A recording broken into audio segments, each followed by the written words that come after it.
Well, welcome to day 12 of Learning to Read Chinese. And today we're starting on the 6th unit, which is about politics. But really, if you look at the contents, it pretty much just continues off of where we left off in the history chapter, but it's more with regards to contemporary era.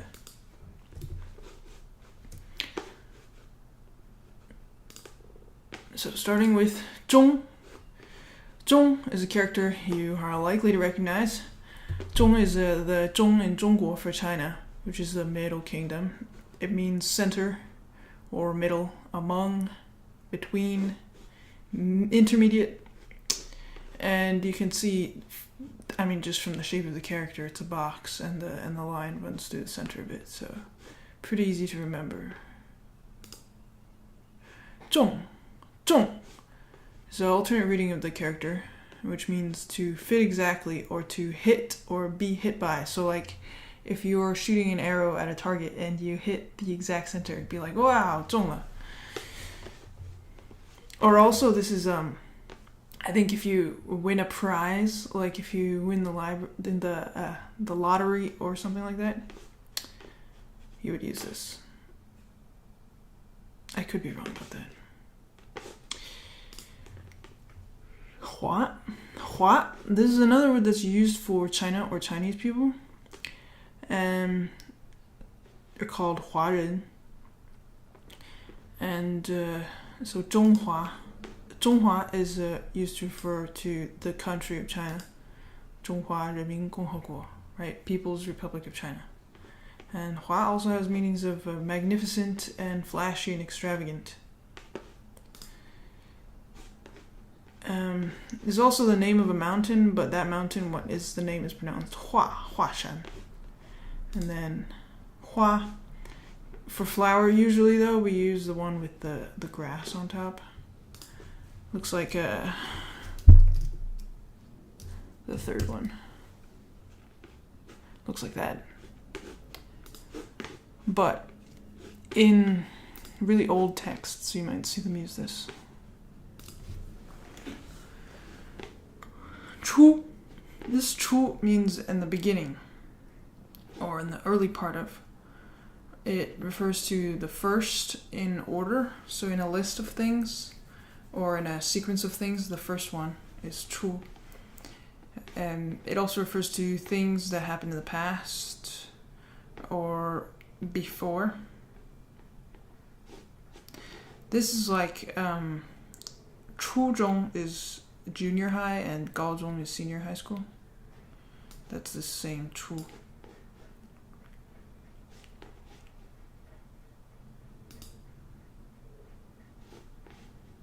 Fan.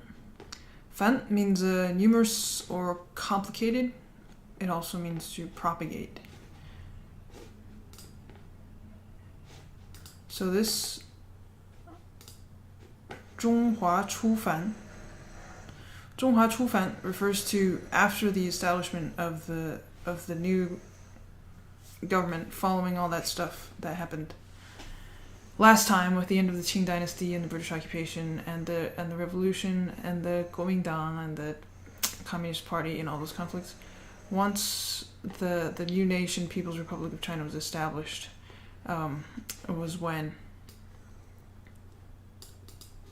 things could finally begin to flourish in the decades and years after that. Shui. Shui means sleep. Take a look at this. On the left is an eye, and on the right is chui, which means hanging down. So that's these little... I think it's the branches of a plant, like a willow tree, the way that the leaves hang down. If your eyes are hanging down, that's kind of what happens when you... It's partially phonetic, though. Shi. Shi means lion, like the animal, a lion. And on the right, you see this is shi, the one that meant master or teacher. And on the left, this represents animals. It's derived from quan, which is for a dog. It's like a 3-stroke version. So all the words for animals have this on the side. 渐, this 渐 means gradually or slowly.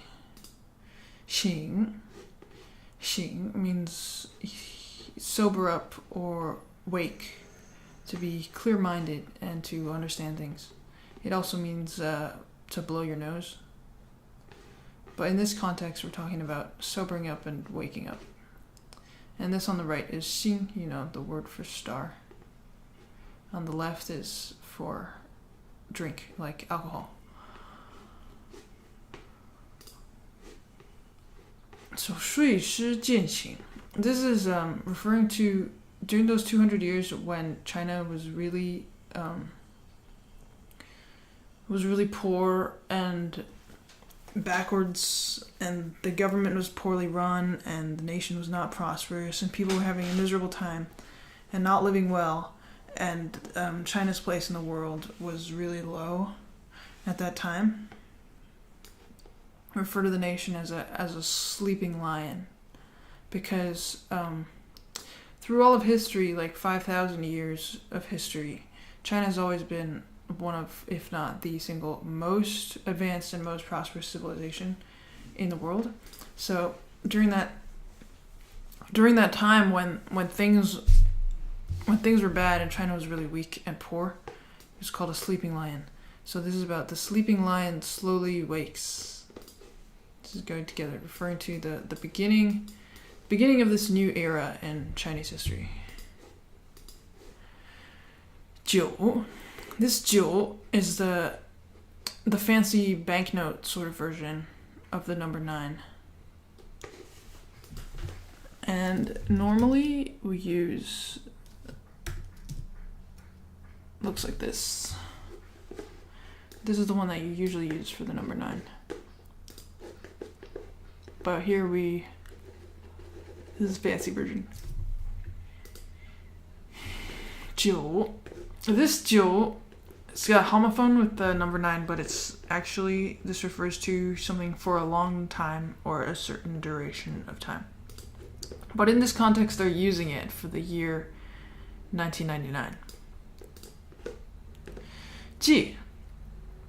季 means an age or a period, like in a span of time in history. It also refers to a note or chronological record of events, guiding principles, laws, discipline. But in this context is referring to the end of an age, because mo is the end, the last stage. And so 季末, this is referring to the end of the century. 九九季末. 千 means 1,000, and also because 1,000 is a lot, it means many. 年 means year. It also refers to specifically New Year's and New Year's festivities and things related to the rituals of New Year's as a holiday. 年 also refers to things that happen annually, or a person's age or lifetime. But generally this is the word for a year. So 千年 is 1,000 years, is a millennium. 始 means the beginning or the start, is the foundation of something, or referring to at first, or just now, the beginning. 零, this is the number 0, or nothing. It also has some other meanings, like falling, dropping, wither, die. But generally, most commonly, and in this context, it's the number 0. Originally, this referred to like rainfall, which you can see because it's got the rain character on the top. On the bottom, ling this is for the sound. So 千年始令, this 始令, sorry, 千年始令. This is 九九季末千年始令, is referred to the end, 1999, the end of the 20th century and the beginning of the new millennium at 0.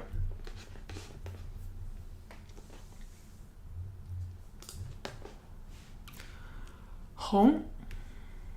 Hong means spacious, grand, great, magnificent, and extensive. Ye refers to a course of study or a cause, an enterprise, achievement, estate, property, line of business, an industry, or work. So you say somebody's career is this ye, or somebody's enterprise or industry. Like if you have a big company, you would call that also ye. So 红叶 sheng means flourishing, prosperous, and abundant and plentiful.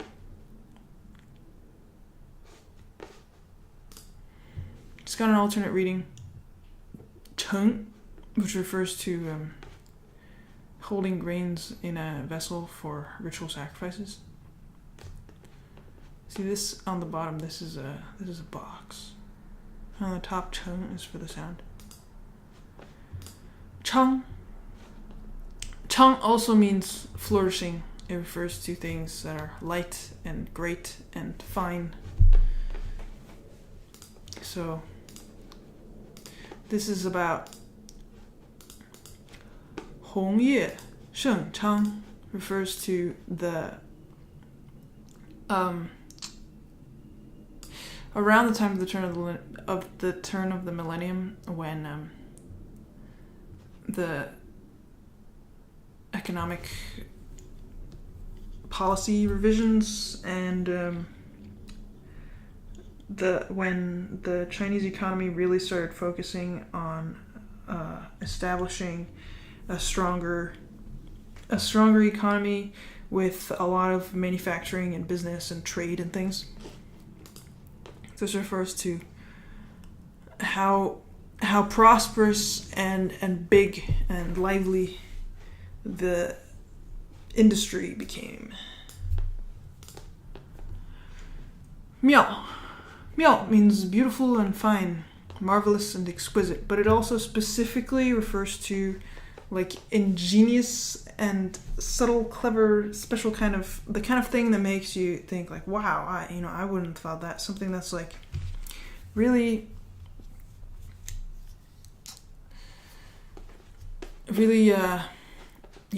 basically subtle, ingenious, clever. Like whoever came up with this understood something that you didn't, and it's like so refined and so genius that it makes you marvel at it. That's miao. Ce.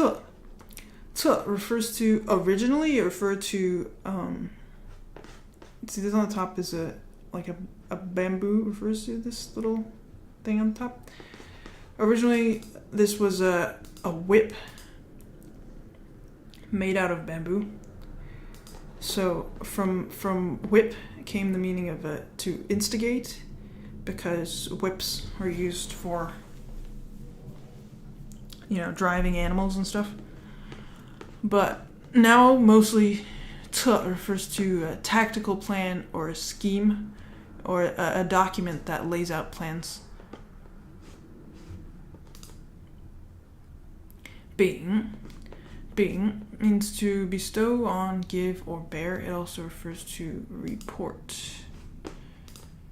Ying means to welcome or to greet. It refers to pandering or doing things for an audience or a customer, being directed at. So this miao ce bing ying, it's referring to the well-considered and plotted policies that allowed China to experience extremely rapid and continued economic growth to become once again a powerful nation on the world stage.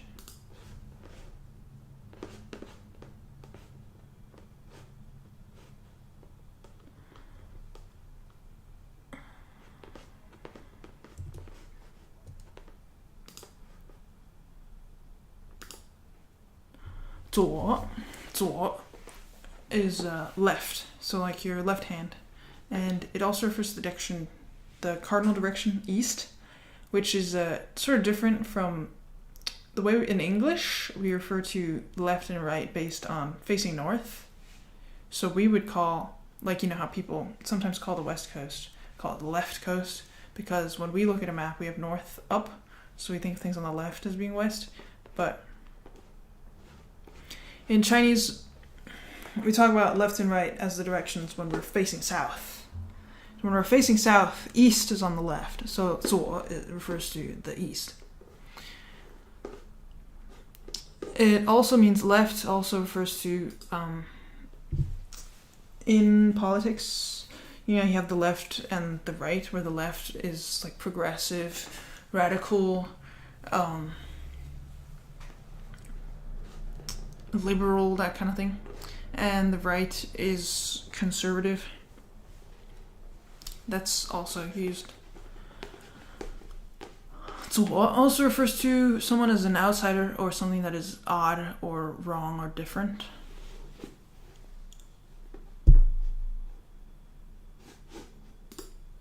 Yo. Yo is the right hand, the right side. Like I said, also the conservative political faction, or the west, because when we were facing south, the right is west. It also carries a meaning of respect. But 左右 here is talking about the left and the right, as in you're taking care of here. 兼 is to hold two or more things concurrently. 兼 also means to merge or combine or amalgamate, to double or accumulate. And 顾 is to look over, to regard broadly, take care of. So this 左右兼顾 means you're taking care of the left and the right. So you're the big boss in charge, and you have a view of everything, and you're taking care of the entire enterprise.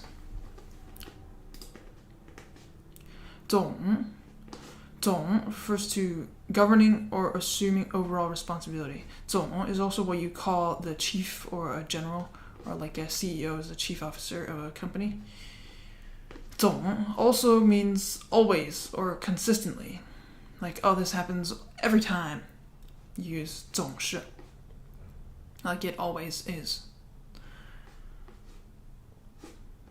总 also means to collect or summarize or generalize. It refers to the sum total of things.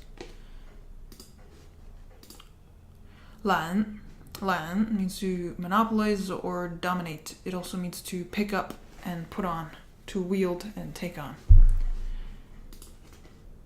统 means an interconnected system, a principle of command, to gather and unite. So like it's like if you had a stack of things and then you drove a pole through it or a string to it that connected everything together to link everything. 统 is also the tube-shaped part of your shoe or sock. So that's kind of, and leak, this meaning is also, it's kind of like when you drive a hole through something so that it lets all the fluids out. So this is about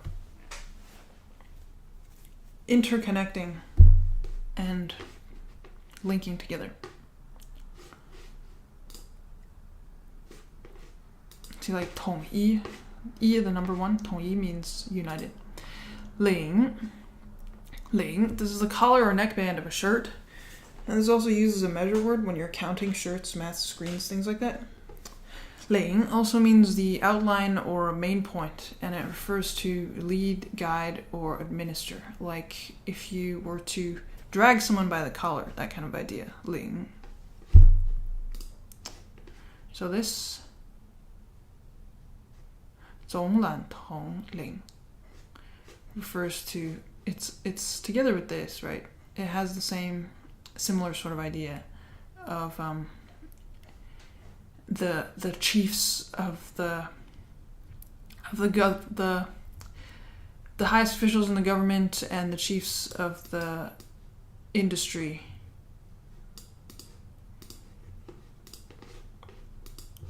taking up all the responsibility to unite and run everything effectively, to lead and guide the nation and all the companies, whether they're state-owned or under the supervision of the new economic policies, to take everything in the new direction.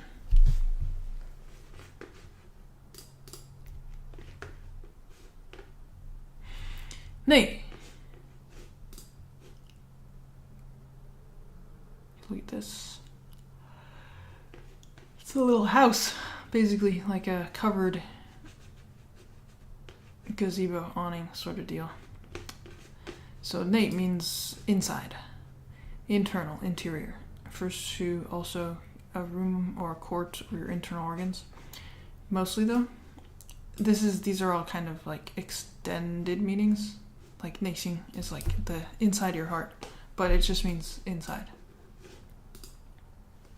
取 means to take or fetch or get, to incur, seize, seek. So it's when you go out and you get something and you take it and then you have it, is 取. 稳 means stable and steady, well balanced. Something that is certain and you can maintain it and endure through difficulties and such. 稳, stable, steady.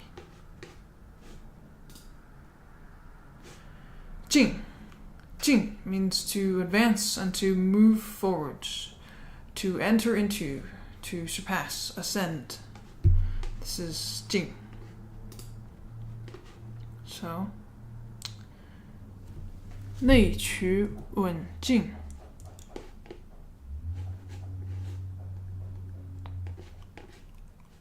This is referring to the steady progress coming from the inside. So this is running your own nation's government effectively and keeping all the policies in line such that everything progresses smoothly and steadily. Why is the opposite of 内. Opposite. It means outside or outer. So this also refers to like something or someone's outside appearance or surface. It refers to foreign countries. I think that's external or in addition to, besides, different. This is also the word used for relatives on the female side of family because they don't carry the family name. So relatives of your mother's sisters or daughters are called 外. So like 外孙 is like your daughter's children. But here we're talking about 外交, where 交 is a cross, interleave, or associate with. 交 is friends and relations. It's a joining or things that are at the same time or mutual to each other.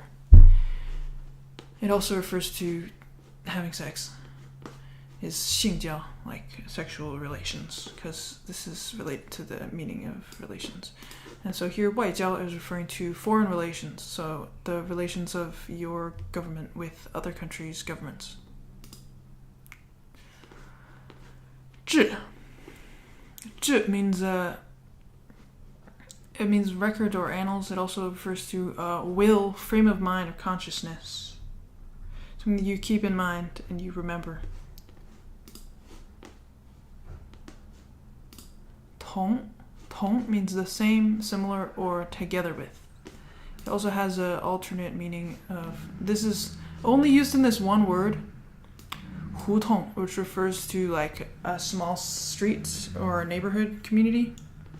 But that's the only time that it's read 同. Usually it's 同 and it means together or the same. So 外交志同 is referring to the sort of maintaining harmonious relations with the foreign countries. Keeping in mind the togetherness of all nations. Something like that. for harmonious society.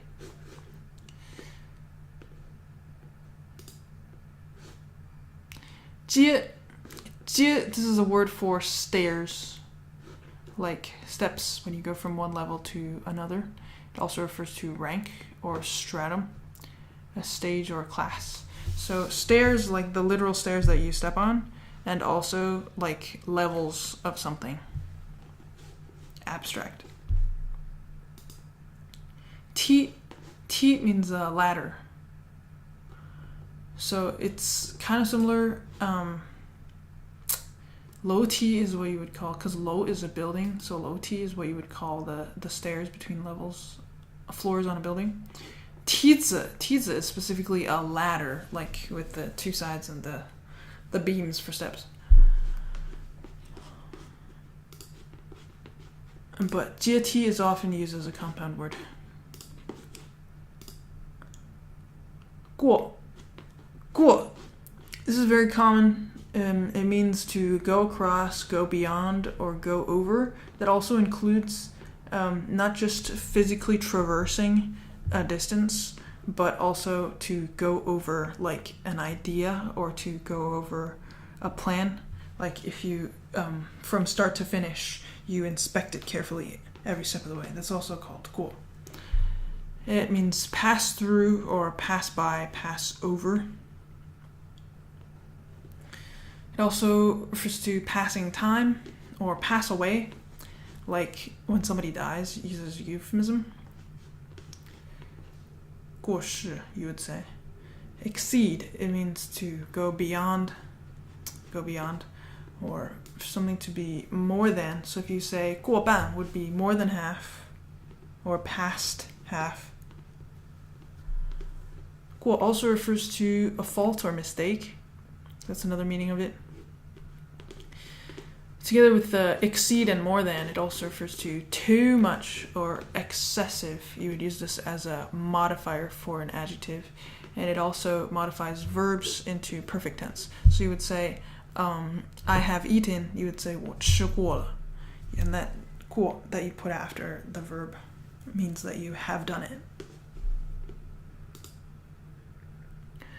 度 is like one unit of a spectrum, like 1 degree on a scale, a linear measure. So this is for various different units or on different gauges that measure things with linear steps. 阶梯过渡. So this is 过渡 is like a spectrum or a gradient. 阶梯过渡 kind of has that meaning of things progressing along a linear path, step by step, going up. 切 means to rub, or of course it means to be sure to press close. It can refer to anxiousness, like I think 胆怯, that would be the word for worrying about something. It refers to being earnest and straightforward, intense and severe. 切 also has a alternate reading. This is also very common. 切 means, see this on the right, this is a knife on the right. 切 means to cut into parts or slice. But here 切 ji means to hate, envy, or shun, to eschew something. Is that how this is pronounced even? I feel like I'm saying that wrong. Eschew. Okay, maybe I'm not. Eschew. Yes. To hate something. To say that this is bad, we don't want it. So here we're talking about earnest and sincere, severe, intense, stern. 切记, that means we seriously hate. 狠 means cruel and ferocious and brutal. It also refers to firm and resolute.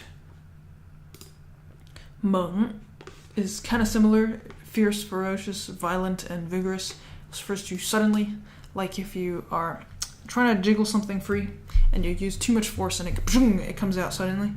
You would use 猛.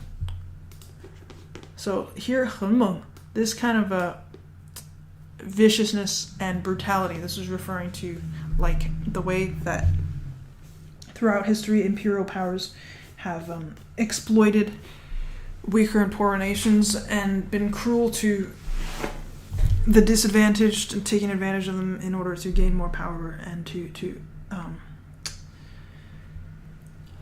gain riches, power, influence, and territory, things like that at all costs. That kind of attitude. That's what this 很猛 refers to here. And it's saying that we hate and we condemn that sort of foreign policy. And instead, we follow our plan.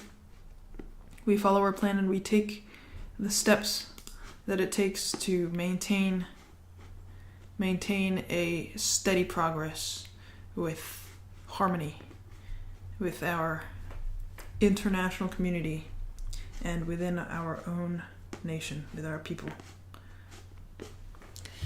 So we can stop our learning words there. So that's 40. And we'll do a bit of practice. This is the one for practicing just this chapter, which you'd have to go into your settings to turn on, because I think we want to encourage you not just to practice the words that you learned today, but just all the characters that you've learned through the entire curriculum. Although when you start this, it should give you the characters you're unfamiliar with first.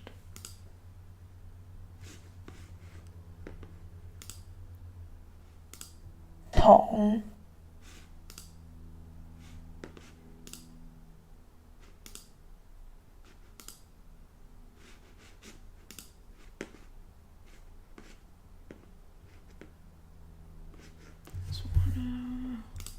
外 猛 酒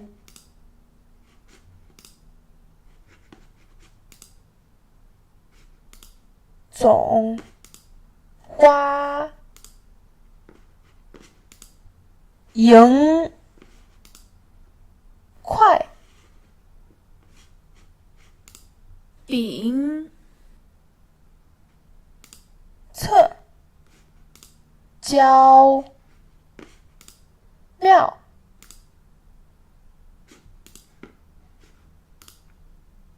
胜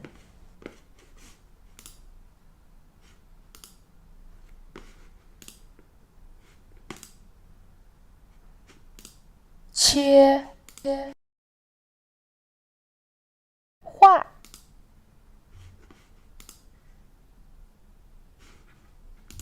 重 千 尖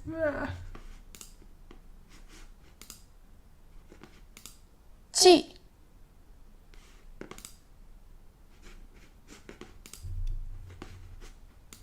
酒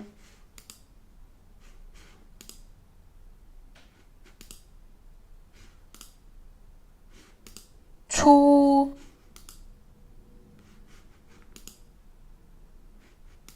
酒 见 使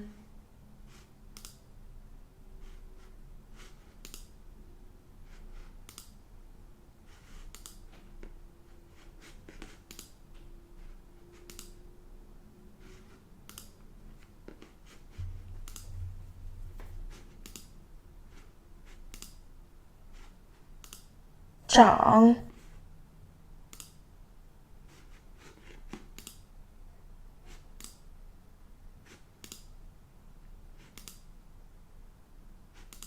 汪 走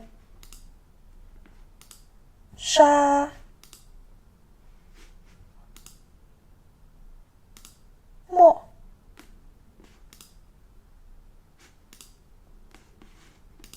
背祥森树野安卧雾和风雨静经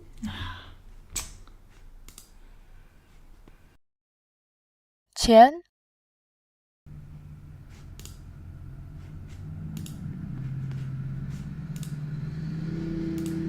胡直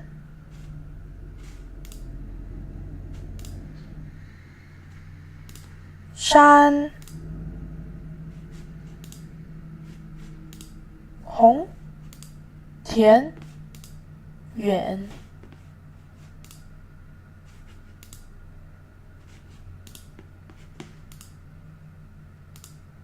海静荒苍太碰快路板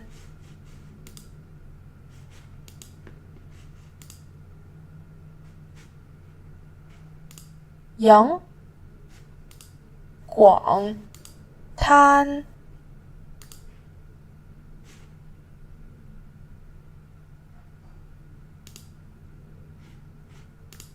为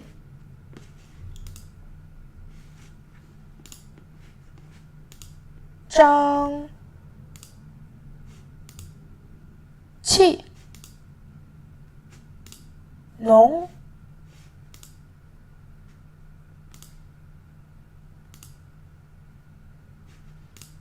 而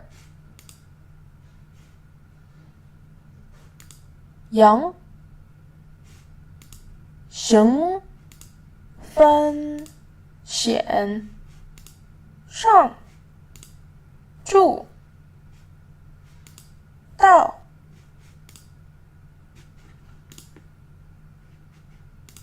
U T 和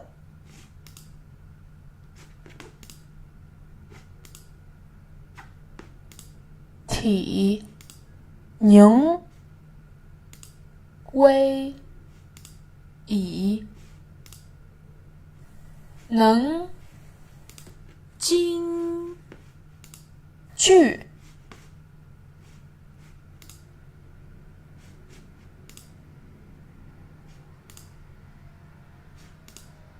味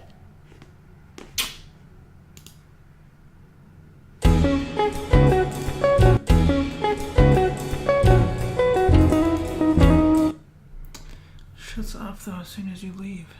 Bummer. Well, that's all for today. We'll see you tomorrow with more from the politics chapter. Honestly, it's pretty abstract, so it's nothing too crazy. But bye.